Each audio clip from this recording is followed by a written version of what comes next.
नमस्कार प्यारे साथियों, हमारे प्यारे मध्य प्रदेश में आ चुकी है एक और शानदार भर्ती, जिसका था हमें बड़ी बेसब्री से इंतज़ार। सूबेदार नाम तो आप सबने सुना ही होगा साथियों। सूबेदार की जो पोस्ट होती है वो भी एसआई के समकक्ष ही ये होती है, जो कि ये लगभग साथियों 2017 के बाद 2025 यानी कि 8 सालों के अंतराल के बाद पहली बार ये भर्ती आई है। और इसमें 500 पोस्ट साथियों, 500 पोस्ट इस बार इस भर्ती में आई है। ये सूबेदार की भर्ती है। इसके साथ ही साथ इसमें एक और भर्ती है, सहायक उप निरीक्षक, जिसे हम कहते हैं एएसआई। एएसआई की भर्ती भी इसी के साथ में आई है। तो इन दोनों को मिलाकर 500 पद इस भर्ती में आए हैं। तो चलिए साथियों, समझते हैं पूरा क्या इसकी क्वालिफ़िकेशन है, क्या इसकी ऑनलाइन प्रक्रिया है और लास्ट डेट क्या है, एग्ज़ाम कब से शुरू होने वाले हैं। पूरी प्रक्रिया मैं आपको बताता हूँ। और एक और इसमें इम्पोर्टेंट चीज़ है कि क्या सीपीसीटी अनिवार्य है, तो वो भी हम सीधे ईएसबी की वेबसाइट से हमने ये डाउनलोड किया है, इसका ऑफिशियल नोटिफिकेशन। तो इसमें देखेंगे साथियों, इसकी जो ऑनलाइन फॉर्म भरने की प्रारंभ तिथि है वो है साथियों 3/10/2025 और इसकी अंतिम तिथि है 17/10/2025, यानी कि मात्र 14 दिनों का आपके पास समय रहने वाला है। ठीक है साथियों, ऑनलाइन फॉर्म में संशोधन करने की तिथि है 3/10/2025 से 22/10/2025 तक। अब नीचे देखते हैं क्या है इसमें और क्या इसका शुल्क है। तो साथियों, हम सभी को पता है कि अनुसूचित जाति, जनजाति, अन्य पिछड़ा वर्ग, ईडब्ल्यूएस और के अभ्यर्थियों के लिए जो मध्य प्रदेश के मूल निवासी है उनके लिए 500 रुपये 250 रुपये है। और जो अनारक्षित वर्ग के हैं यानी कि जो सामान्य कैटेगरी के, उनके लिए 500 रुपये है। और जो पहले से पुलिस विभाग में उनके लिए 200 रुपये हैं। अनारक्षित अभ्यर्थियों के लिए ये सारी प्रोसेस है। इसके बाद साथियों देखते हैं कि इसकी जो परीक्षा है वो कब से प्रारंभ होगी। तो ये रही इसकी इम्पोर्टेंट डेट, 10 तारीख 12वां महीना 2025, यानी कि दिसंबर में इसकी परीक्षा स्टार्ट होगी। 2 पालियों में एग्ज़ाम होगी। एक का रिपोर्टिंग टाइम सुबह 7:30 बजे से रहेगा। एग्ज़ाम इसकी 9:30 से स्टार्ट हो जाएगी, जो कि 11:30 बजे तक 2 घंटे का पेपर रहेगा। और दूसरी पाली में 2:30 बजे से स्टार्ट होगी और 4:30 बजे का इसमें समय रहने वाला है। और देखते हैं नोटिफिकेशन में आपके काम की खबर क्या क्या है, क्या इसका सिलेबस रहने वाला है और क्या इसकी योग्यता रहने वाली है। सारी चीज़ें हम देखेंगे साथियों। सबसे पहले तो हम यहाँ देखते हैं कि सूबेदार वही सूबेदार, कौन सा सूबेदार, एसआई वाला ही सूबेदार होता है। एसआई की अलग भर्ती आएगी साथियों, लेकिन इसे भी, सूबेदार को भी सब इंस्पेक्टर ही आप कह सकते हैं, क्योंकि ये सेम ही कैटेगरी लगभग रहती है। तो सूबेदार की जो टोटल पोस्ट है साथियों वो आई है, कितनी आई है, 19। सूबेदार की टोटल पोस्ट है 19। इसमें जनरल की 26 पोस्ट है और ये अलग अलग हिसाब से इन्होंने बांटी है। SC ST की 14 है, 18 है, OBC की 23 है, 27% रही तो, और 14 और 13 को जोड़ेंगे तो 12 और 11 है। इस प्रकार से टोटल इसमें 90 पोस्ट है। सूबेदार की जो है ऊपर थी शीघ्र सामान्य शाखा थी और ये विशेष शाखा पोस्ट कोड 2 में जो है वो 10 पोस्ट है साथियों। टोटल कितनी है, 10 पोस्ट है।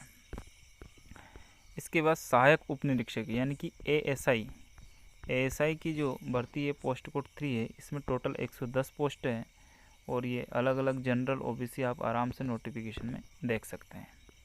इसके बाद सहायक उप निरीक्षक मैदानी मैदानी इकाई ये पोस्ट कोड 4 है। मैदानी इकाई में इसमें 220 पोस्ट है, सबसे ज़्यादा इसी में है साथियों, मैदानी इकाई में 220 पोस्टें है। इसके बाद सहायक उप निरीक्षक विशेष शाखा पोस्ट कोड 5 जो है इसमें 55 पोस्ट है साथियों। और आखिरी अपना है सहायक उप निरीक्षक अपराध अनुसंधान विभाग, ये पोस्ट कोड 6 है। इसमें साथियों आपकी 15 पोस्ट हैं।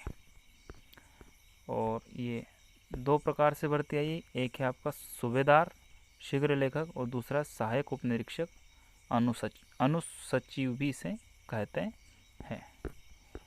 अब देखते हैं आगे इसमें क्या क्या आयु सीमा है, क्या शिक्षा है, सारी चीज़ें हम इसमें देखते हैं। सूबेदार का जो वेतन रहेगा साथियों वो 36,200 से स्टार्ट होगा और 1,14,800 रुपये पर ये एंड होगा। ये इसका वेतनमान रहेगा, तो बहुत ही शानदार इसका वेतन रहता है। और सहायक उप निरीक्षक का 19,500 से शुरू होकर 62,000 तक ये जाता है। इसके बाद सूबेदार में 2 शाखाएं, एक सामान्य शाखा एक विशेष शाखा, इसकी हम पहले चर्चा कर ही चुके हैं। अब देखते हैं साथियों सबसे महत्वपूर्ण चीज़ जो कि आप सबको के लिए हक्के बक्के कर देगी, ये इस बार इन्होंने किया है सूबेदार अनुसचिव शीघ्र लेखक। इसके लिए आपके पास जो योग्यता होनी चाहिए वो है हायर सेकेंडरी पुरानी परीक्षा प्रणाली या हायर सेकेंडरी स्कूल सर्टिफिकेट 10+2। दूसरा है साथियों खा नंबर में जो इसमें योग्यता होनी चाहिए मध्य प्रदेश से किसी भी मान्यता प्राप्त परिषद से, बोर्ड से, पॉलिटेक्निक हो, ITI हो या समकक्ष मान्यता प्राप्त संस्थान से लगभग 100 शब्द प्रति मिनट परीक्षा उत्तीर्ण की हो। तीसरा इसमें विज्ञान एवं प्रौद्योगिकी विभाग द्वारा CPCT का प्रमाण पत्र का जो हिंदी टाइपिंग का स्कोर कार्ड है वो आपका पास होना चाहिए। ये इन्होंने इस बार कंपलसरी कर दिया है कि ऐसा नहीं है कि आप एग्ज़ाम दे दो 3 साल बाद CPCT कर लो जैसा कि पटवारी में हुआ था, तो ऐसा इसमें बिल्कुल नहीं है।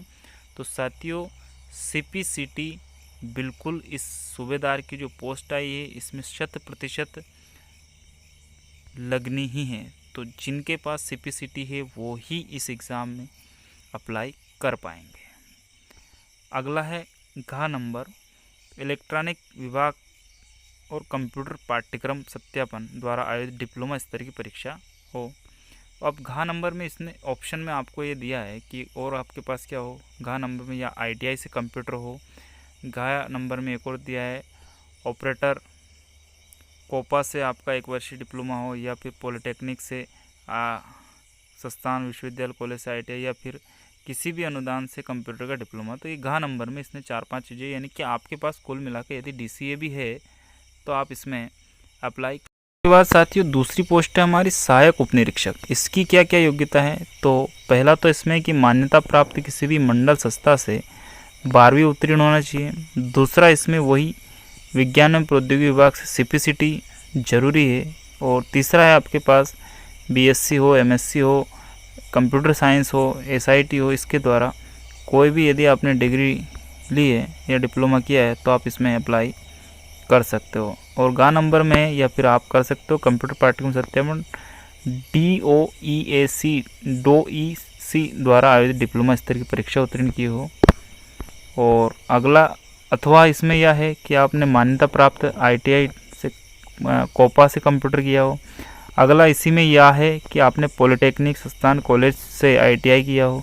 और इसी में या आपने कुछ नहीं किया हो तो विश्वविद्यालय से मान्यता प्राप्त संस्थान से या मुक्त विश्वविद्यालय से कंप्यूटर डिप्लोमा, यानी कि आपके पास केवल DCA भी है तो भी इसमें चल जाएगा, लेकिन CPCT तो अनिवार्य दोनों ही पोस्टों में रहेगी। इसके बाद पुरुषों की जो मध्य प्रदेश में अनारक्षित है उनकी 33 वर्ष आयु सीमा है।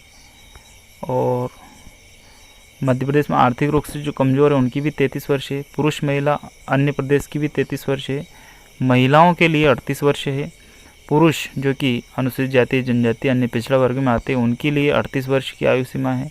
पुरुषों के लिए जो कि निगम मंडल में कार्यरत है उनके लिए भी 38 वर्ष आयु सीमा है। इस प्रकार से ये आयु सीमा है। ये आप इसको वीडियो को स्किप करके और आप देख लेना साथियों। मैं आपको काम की चीज़ें आपको बताता हूँ। अब इसकी जो परीक्षा है वो 2 चरणों में होगी। पहला होगा लिखित परीक्षा जो कि कंप्यूटर पर होगी, और द्वितीय चरण में दस्तावेज परीक्षण में प्रायोगिक परीक्षा आपकी होने वाली है। 2 घंटे की अवधि रहेगी और 100 नंबर का पेपर रहेगा। सही उत्तर के लिए एक अंक दिया जाएगा और गलत उत्तर के लिए कोई अंक नहीं काटा जाएगा, यानी कि इसमें कोई नेगेटिव मार्किंग नहीं है। अब इसका जो सिलेबस है वो 40 नंबर का सामान्य ज्ञान एवं तार्किक ज्ञान रहेगा, यानी कि सामान्य ज्ञान से संबंधित सारी चीज़ें उसमें, पूरा संसार का जीके, जीएस, पॉलिटी, हिस्ट्री वगैरह सब कुछ आ गया। ठीक है। 30 नंबर का बौद्धिक क्षमता एवं मानसिक अभिरुचि, यानी कि 30 नंबर की इसमें रीजनिंग रहेगी, और 30 नंबर का इसमें विज्ञान और सरल अंकगणित, यानी विज्ञान और अंकगणित रहेगा। तो ये इसका सिलेबस रहने वाला है और कट ऑफ के माध्यम से रिजल्ट जारी किया जाएगा। द्वितीय चरण में दस्तावेज परीक्षण का आयोजन होगा। एक चयन समिति जैसा कि पुलिस महानिदेशक द्वारा गठित की जाएगी, परीक्षण में किया जाएगा, और ये प्रक्रिया इसकी रहने वाली है साथियों। शारीरिक मापदंड की अगर बात करें तो सूबेदार के लिए, पुरुष के लिए 162 सेंटीमीटर की ऊंचाई होनी चाहिए और महिला के लिए 152 सेंटीमीटर की। सीना केवल पुरुषों के लिए, सीना फिलहाल इसमें कोई लागू नहीं है कि कितना सीना होना चाहिए, लेकिन ऊंचाई बिल्कुल फिक्स है। इसी प्रकार सहायक उपनिरीक्षक के लिए पुरुषों के लिए 162 सेंटीमीटर ऊंचाई और महिलाओं के लिए भी 152, यानी कि इसमें दोनों के लिए सेम आपके पास क्वालिफाई होना चाहिए, और शारीरिक मापदंड में किसी भी स्तर पर कोई छूट नहीं दी जाएगी, ये भी आपको याद रखना है साथियों। इसके बाद आपके काम की और कोई खबर है इसमें नोटिफिकेशन में, तो हम देख लेते हैं। वैसे मैंने सारी जानकारी आपको इसमें दे दी है, फिर भी अगर कुछ बचा हो तो मैं बता देता हूँ। जानकारी यदि साथियों अच्छी लगी हो तो चैनल को सब्सक्राइब करें, वीडियो को लाइक करें, और कुछ यदि आपको डाउट लगता है तो आप कमेंट में मुझसे पूछें। मैं 100% आपका कमेंट का पूरा रिप्लाई दूंगा, और हो सके तो उसका सॉल्यूशन भी बताऊंगा। तो साथियों, इसके बाद जो प्रवेश पत्र की प्रक्रिया है वो आपको ईएसबी की ऑफिशियल वेबसाइट पर ही मिलेगी। ईएसबी की ऑफिशियल वेबसाइट पर ही आपका प्रवेश पत्र एग्ज़ाम के 10 दिन पहले जारी हो जाता है। इसके बाद और कोई इसमें विशेष चीज़, तो इस प्रकार से ये पूरा नोटिफिकेशन था साथियों। जो काम की खबरें थी वो पूरी मैंने इसमें आपको जानकारी बता दी है। फिर भी आपको कुछ डाउट लगे तो आप नीचे कमेंट में मुझसे पूछें, मैं आपके सारे डाउट क्लियर करूंगा साथियों। वीडियो अच्छा लगे तो प्लीज़ चैनल को सब्सक्राइब करें, वीडियो को लाइक करें। थैंक यू सो मच, बहुत बहुत धन्यवाद प्यारे साथियों। टेक केयर, आपका दिन शुभ हो। आप हमेशा खुश रहें, स्वस्थ रहें, हंसते रहें, और अपने परिवार के साथ खुशियों से सभी को हंसाते रहें। बहुत बहुत धन्यवाद।